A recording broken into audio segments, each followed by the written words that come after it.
तेरा इश्क है मेरी आरज़ू, तेरा इश्क है मेरी आबरू। उनकी प्रेम कहानी जो 1944 में प्रीतनगर के एक मुशायरे से शुरू हुई, एक ऐसी दास्तान है जो न केवल भावनाओं की गहराई को दर्शाती है बल्कि उस दौर की सामाजिक, सांस्कृतिक और व्यक्तिगत जटिलताओं को भी उजागर करती है। ये इश्क इश्क है, इश्क इश्क, ये इश्क इश्क है, इश्क इश्क, ये इश्क इश्क है, इश्क। साहिर लुधियानवी और अमृता प्रीतम, दो ऐसे नाम जिन्होंने हिंदी साहित्य और सिनेमा को अपनी रचनाओं से अमर बना दिया। तेरा इश्क है मेरी आरज़ू, तेरा इश्क है मेरी आबरू। साहिर अपने क्रांतिकारी विचारों और शायरी के लिए मशहूर थे, जबकि अमृता अपनी बेबाक लेखनी और प्रेम की गहरी अभिव्यक्ति के लिए जानी जाती थी। लेकिन उनकी कहानी का अंत वैसा नहीं हुआ जैसा प्रेम कहानियों में होता है। हर कदम पर कोई दीवार खड़ी होती है। साहिर ने इस रिश्ते को कभी पूर्णता तक नहीं पहुंचने दिया। चलो एक बार फिर से। और यही उनकी रिश्तों को अधूरा छोड़ने और उसमें मोड़ देने की प्रवृत्ति का सबसे बड़ा उदाहरण है। उल्फत की कठिन है, इसे आसान समझ, क्योंकि ये इश्क इश्क है, इश्क इश्क, ये इश्क इश्क है, इश्क। यह वीडियो उनकी इस प्रेम कहानी, साहिर के व्यक्तित्व और उनकी रचनाओं के माध्यम से उनके प्रेम दृष्टिकोण को समझने की कोशिश करता है। चलो एक बार फिर से। नमस्कार दोस्तों, मैं हूं नैना और आप देख रहे हैं नैना टॉकीज।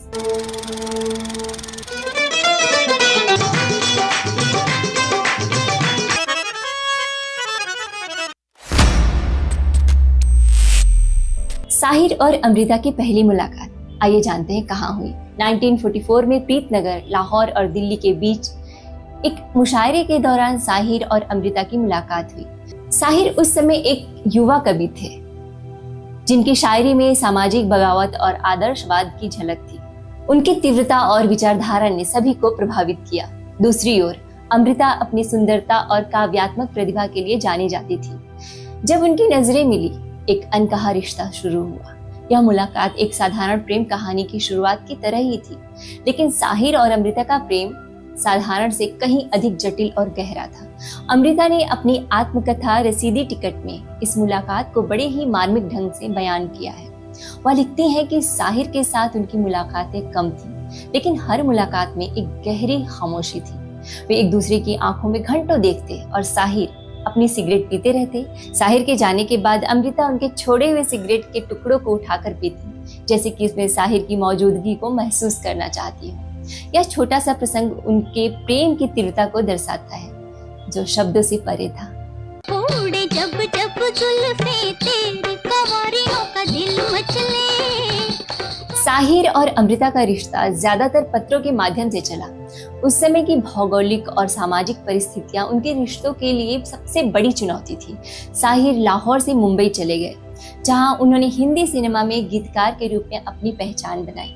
दूसरी ओर 1947 के भारत पाकिस्तान विभाजन के बाद अमृता अपने पति प्रीतम सिंह के साथ दिल्ली गई। इस दूरी ने उनके रिश्तों को और जटिल बना दिया। अमृता ने अपनी आत्मकथा में लिखा है कि साहिर के लिए अपनी शादी और दिल्ली में अपनी स्थापित लेखिका की पहचान छोड़ने को तैयार थी, लेकिन साहिर ने कभी इस दिशा में कोई ठोस कदम नहीं उठाया। उनके पत्र प्रेम और जज्बात से भरे थे, लेकिन जब बात मुलाकात की आती तो साहिर की खामोशी और अनिश्चितता हावी हो जाती। यह साहिर की वह प्रवृत्ति थी जो उनके रिश्तों को एक निश्चित दिशा देने से रोकती थी। तो हमने लाख हंसी देखे हैं। साहिर लुधियानवी का व्यक्तित्व जटिल था। वह एक कवि थे जिनकी रचनाएं सामाजिक अन्याय, शोषण और मानवता के प्रति गहरी संवेदनशीलता को दर्शाती थी। जिन्हें नाज है हिंद पर, वो कहाँ है। उनकी शायरी और गीत जैसे हम दोनों का अभी न जाओ छोड़कर, कि दिल अभी भरा नहीं, या देवदास का अब आगे तेरी मर्जी, उनकी भावनात्मक गहराई को दिखाते हैं। लेकिन प्रेम उनके लिए एक आदर्श था जिसे वह अपनी कविता में जीते थे, न कि वास्तविक जीवन के बंधनों में। साहिर की रचनाओं में प्रेम हमेशा एक गौड़ विषय रहा। उनकी कविता में सामाजिक क्रांति और आदर्शवाद का बोलबाला था। तू हिंदू बनेगा न मुसलमान बनेगा, इंसान की औलाद। 1951 में आई फिल्म बाजी, 1954 में आई टैक्सी ड्राइवर और 1955 में आई देवदास फिल्मों में उनके गीतों ने उन्हें मशहूर गीतकार बना दिया। अपने पे भरोसा है तो ये दाव लगा ले। शायद साहिर के लिए उनका काम और उनकी कविता पहली प्राथमिकता थी और वह प्रेम को अपने जीवन का केंद्र नहीं बनाना चाहते थे। जाए तो जाए कहाँ समझेगा। 1964 में जब अमृता अपने साथी इमरोज के साथ साहिर से मिलने मुंबई गई तो यह मुलाकात साहिर के लिए एक भावनात्मक उथल पुथल लेकर आई। अमृता अब एक नए रिश्ते में थी और साहिर ने उनकी खुशी को देखा। दर्द भरे दिल की इस मुलाकात ने साहिर के गीत महफिल से उठ जाने वालों, तुम लोगों पर क्या इल्जाम, जो कि 1964 में दूज का चांद, इस फिल्म को प्रेरित किया। तुम आबाद घरों के वासी। इस गीत में एक खोए हुए प्रेम की उदासी और स्वीकारोक्ति साफ झलकती है। गीत की पंक्तियां जैसे महफिल से उठ जाने वालों, तुम लोगों पर क्या इल्जाम, मेरे साथी खाली। साहिर के मन की उस तड़प को दर्शाती है जो अमृता के नए जीवन को देखकर उभरी। यह गीत साहिर की उस प्रवृत्ति को भी दर्शाता है जहां वह प्रेम को अपनी रचनाओं में व्यक्त करते थे, लेकिन उसे वास्तविकता में पूर्ण करने से बचते थे। अमृता के प्रति उनकी भावनाएं उनकी शायरी में जीवित रही, लेकिन वह कभी उस प्रेम को अपने जीवन का हिस्सा नहीं बना पाए।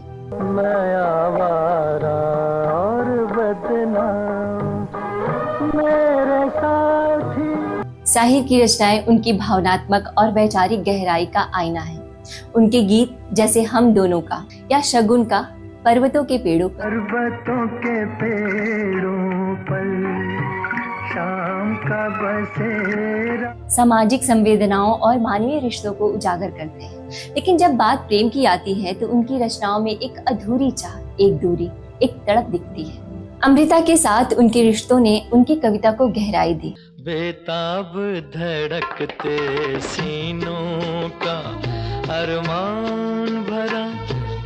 साहिर की शायरी में प्रेम एक आदर्श के रूप में उभरता है जो वास्तविकता की कठोरता से टकराता है। उनकी रचनाएं दर्शाती हैं कि वह प्रेम को एक काव्यात्मक अनुभव के रूप में जीना चाहते थे, न कि एक सामाजिक बंधन के रूप में।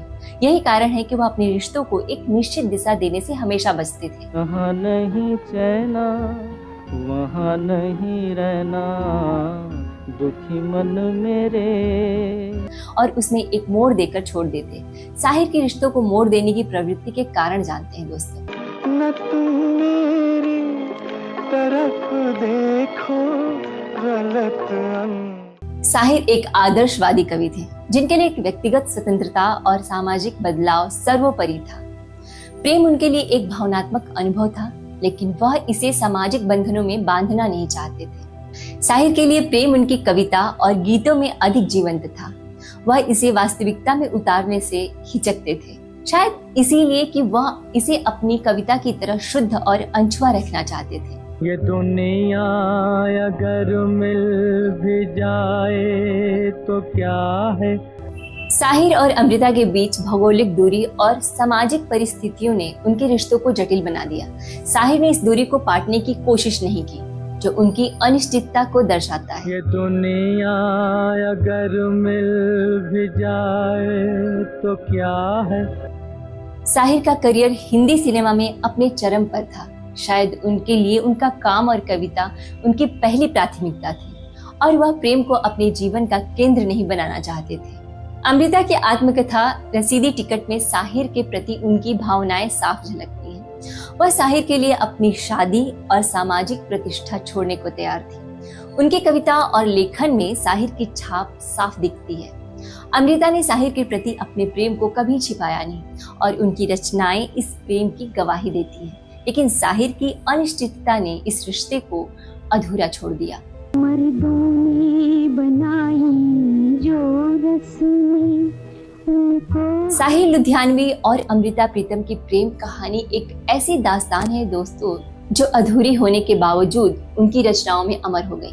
साहिर के रिश्तों को अधूरा छोड़ने, उसमें मोड़ देने की प्रवृत्ति उनकी व्यक्तिगत स्वतंत्रता, काव्यात्मक आदर्शवाद और सामाजिक परिस्थितियों का परिणाम थी। उनके शायरी और गीत इस अधूरे प्रेम की तड़प को दर्शाते हैं। तुम्हारी है तुम ही संभालो ये दुनिया, तेरा इश्क है मेरी आरज़ू, तेरा इश्क है मेरी आबरू। तो दोस्तों, कैसा लगा आज का हमारा ये वीडियो पसंद आया हो तो प्लीज कमेंट बॉक्स में हमें लिखकर जरूर बताएं। जाने से पहले एक रिक्वेस्ट है आपसे, इस वीडियो के माध्यम से अगर आप चैनल पे पहली बार आए हैं तो हमारे चैनल को सब्सक्राइब कर ले, साथ ही बेल आइकन दबाएं ताकि आने वाले वीडियो का नोटिफिकेशन आप तक सबसे पहले पहुंचे। तो दोस्तों, मिलती हूँ मैं आप सबसे अगली वीडियो में किसी नई स्टोरी के साथ। तब तक रखें अपना ख्याल। नमस्कार।